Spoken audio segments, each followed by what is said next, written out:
Baik, bismillahirrahmanirrahim. Assalamualaikum warahmatullahi wabarakatuh. Kami di sini dari kelompok 6 akan membahas atau mempresentasikan mengenai AMDAL dan juga pentingnya AMDAL. Nah, langsung saja untuk materi yang pertama akan disampaikan oleh Nur Sopa. Padanya saya silakan. Baik, di sini saya akan menjelaskan mengenai pengertian AMDAL.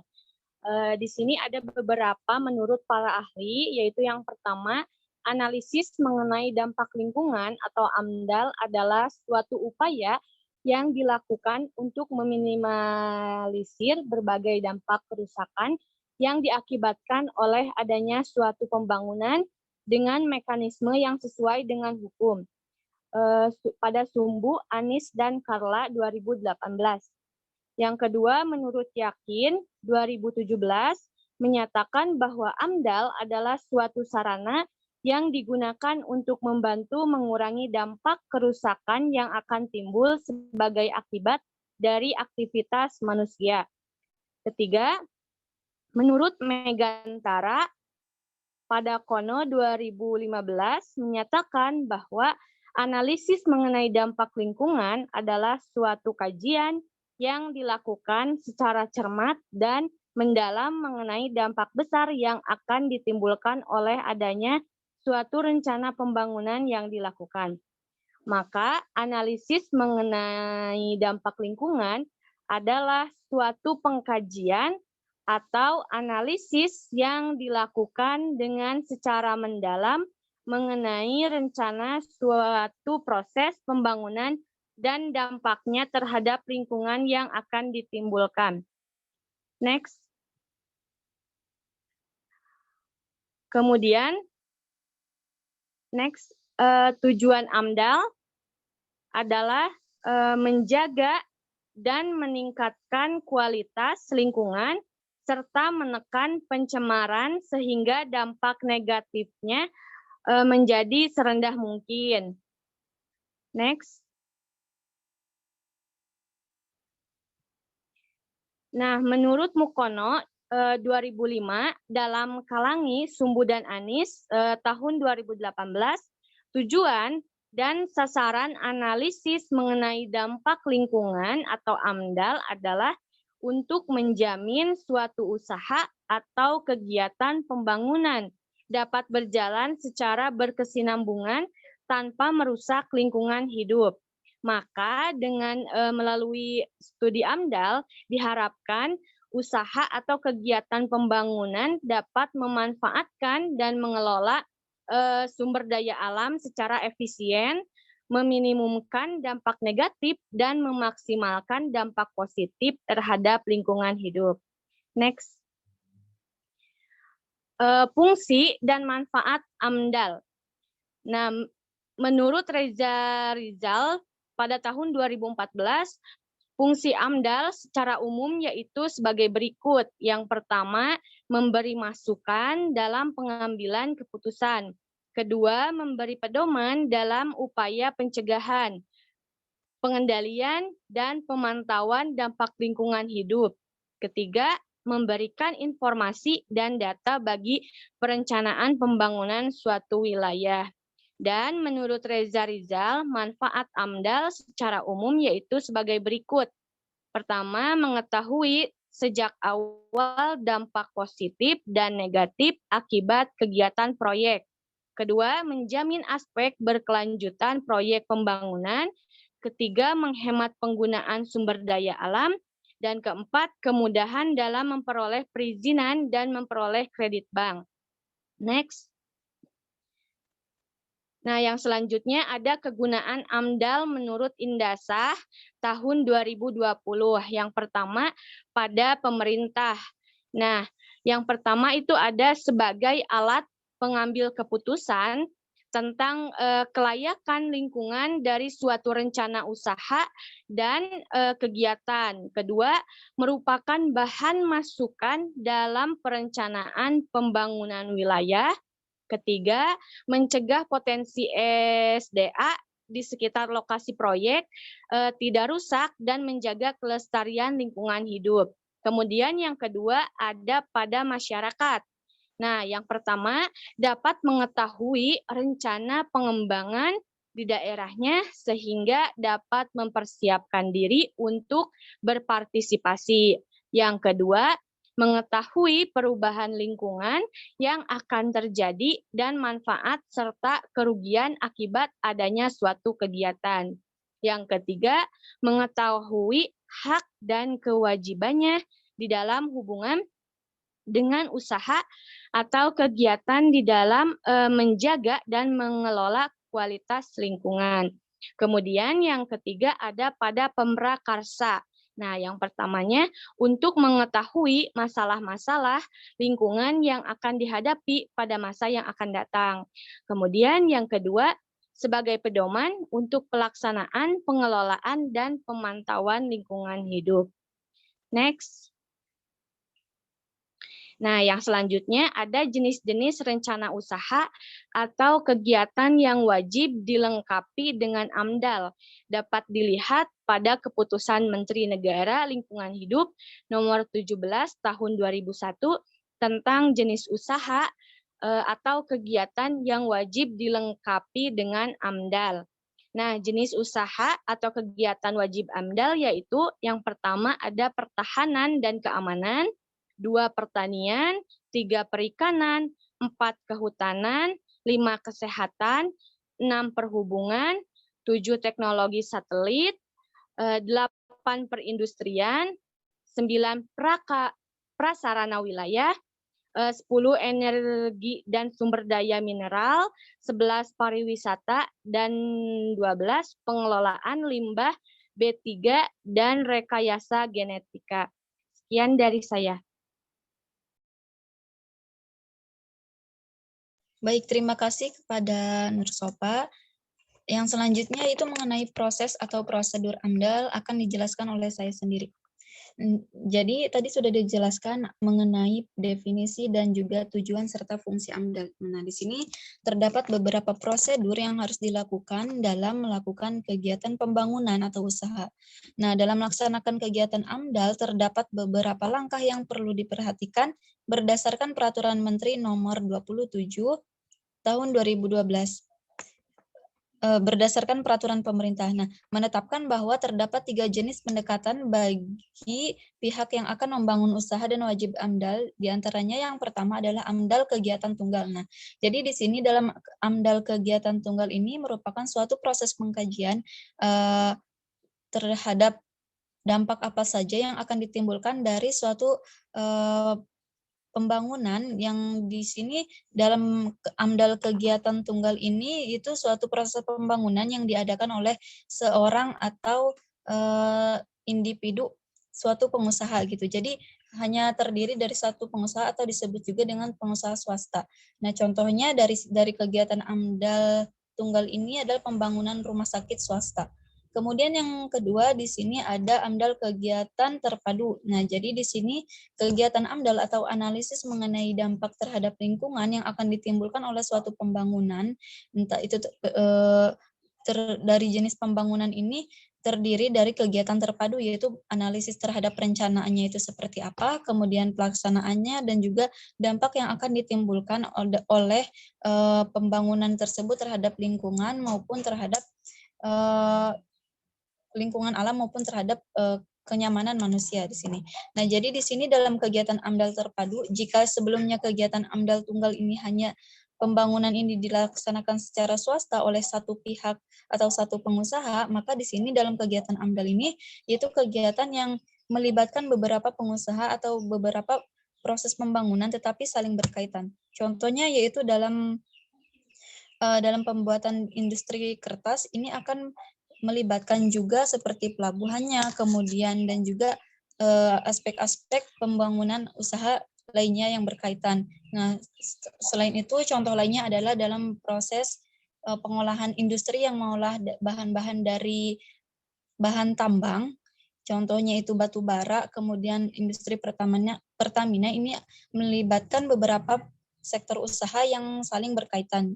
Nah, kemudian yang ketiga ini ada AMDAL kegiatan dalam kawasan. Jadi di sini analisis mengenai dampak terhadap lingkungan ini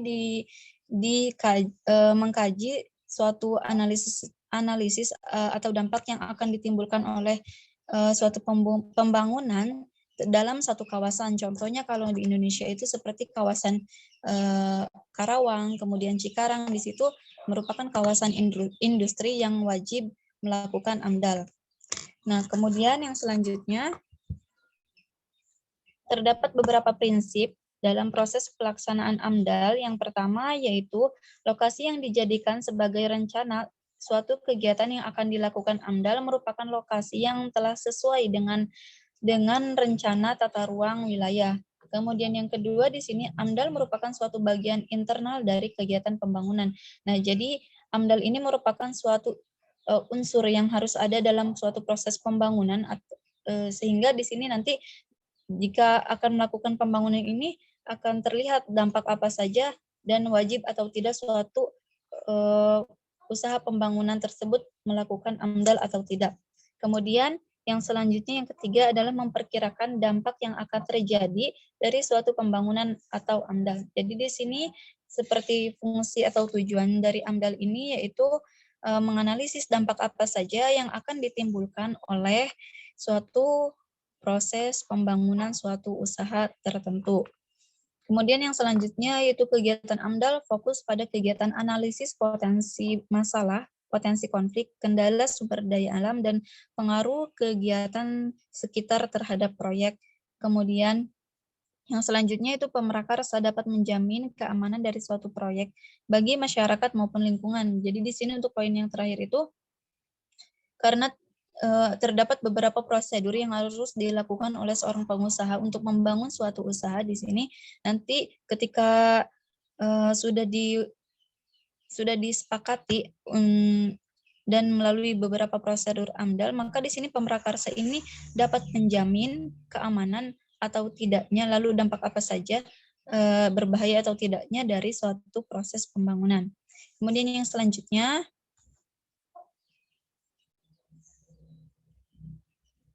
nah, dalam kegiatan AMDAL ini melibatkan 4 dokumen. Yang pertama di sini ada KA AMDAL atau sering disebut juga dengan kerangka acuan AMDAL. Nah, KA AMDAL ini berisi mengenai pengkajian terhadap suatu proses pembangunan atau rencana pembangunan ini wajib atau tidak dalam melakukan AMDAL. Kemudian di sini yang kedua adalah ada dokumen AMDAL.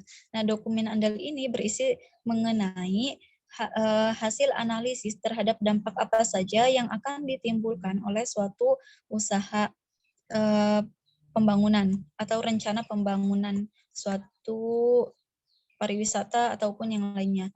Kemudian yang ketiga di sini ada dokumen rencana pengelolaan lingkungan hidup. Nah, dalam RKL ini terkait juga dengan atau membahas mengenai upaya apa saja yang akan dilakukan untuk meminimalisir atau mencegah terjadinya maupun menanggulangi dampak yang ditimbulkan dari suatu usaha pembangunan.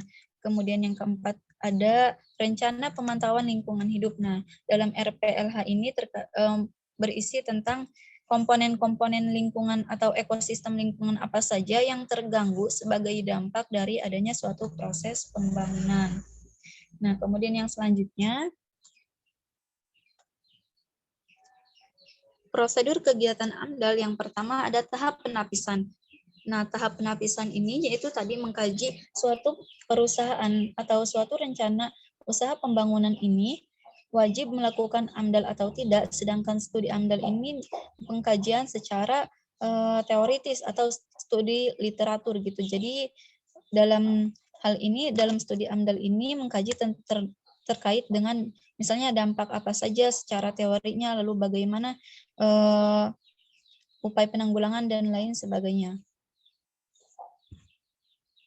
Nah, di sini ini ada secara lengkapnya yaitu prosedur AMDAL. Yang pertama ada rencana kegiatan dari pemrakarsa. Nah, di sini ada rencana kegiatan itu dari seseorang atau seorang pengusaha yang akan membangun sebuah usaha. Kemudian selanjutnya itu proses penapisan. Jadi tadi proses penapisan ini menentukan suatu usaha itu wajib AMDAL atau tidak. Nah, setelah proses penapisan ini akan terdapat kesepakatan atau keputusan suatu usaha ini wajib AMDAL, AMDAL dipersyaratkan dipersyaratkan atau AMDAL yang tidak diperlukan. AMDAL yang dipersyaratkan selanjutnya apa itu?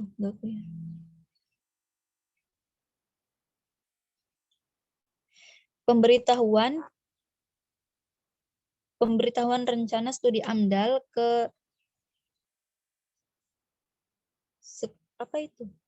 komisi AMDAL. Kemudian langkah yang selanjutnya yaitu pengumuman rencana kegiatan dan konsultasi terhadap masyarakat.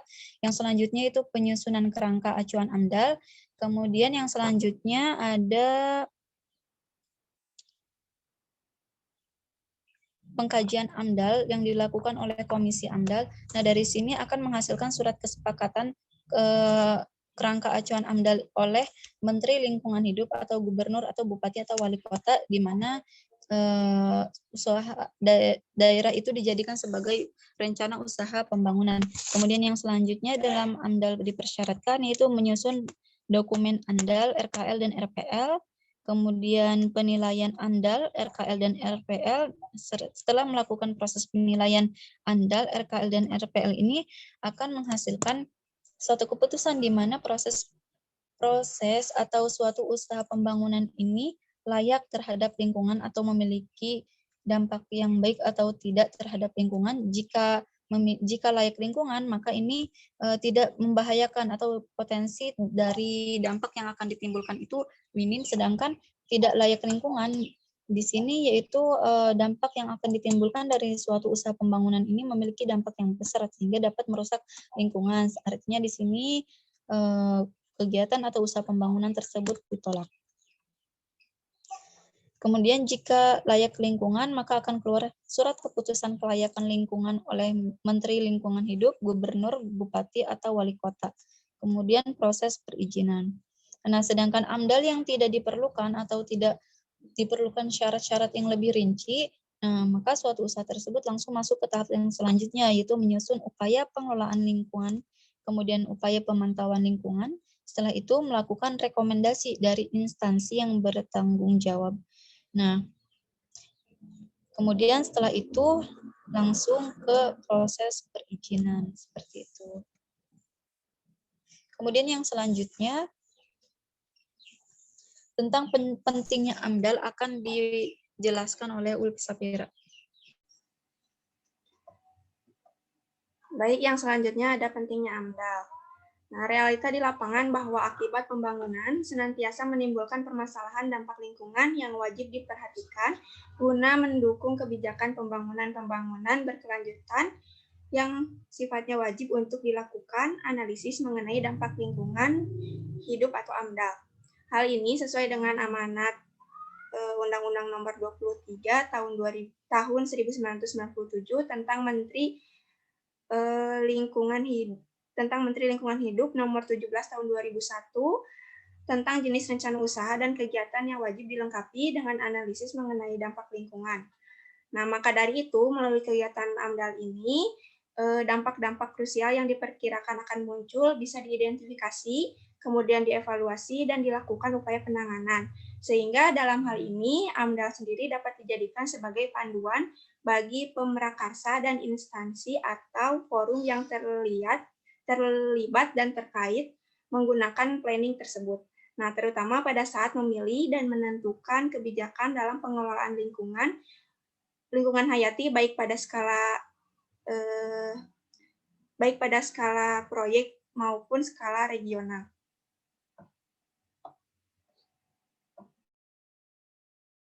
Baik, terima kasih kepada Ulfi Sapira.